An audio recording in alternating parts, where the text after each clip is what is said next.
নতুন বাজেটে একটা প্রকল্প, যে সমস্ত শিক্ষিত বেকার যুবক চাকরি পায়নি, যারা চাকরির পরীক্ষার জন্য তৈরি হবে, তাদের প্রত্যেককে ১,৫০০ টাকা করে প্রত্যেক মাসে যুবশ্রী প্রকল্পের টাকা দেওয়া হবে। যুবসাথী প্রকল্প মাসে ১,৫০০ করে, যতদিন সে চাকরির জন্য পড়াশোনা করবে ১,৫০০ টাকা করে তাকে মাসে দেওয়া হবে।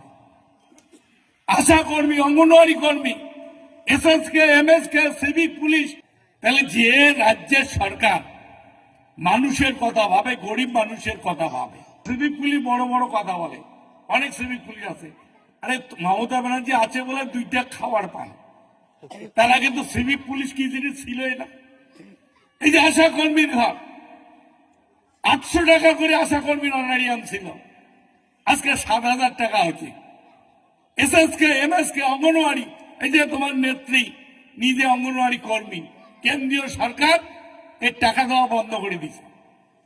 এটা যৌথ প্রকল্প, কেন্দ্র অর্ধেক দেয়, রাজ্য অর্ধেক। কেন্দ্র বলছে আমরা আর কোনো অঙ্গনওয়াড়ির টাকা দেব না, রাজ্য সরকার পুরোটাই চালাচ্ছে।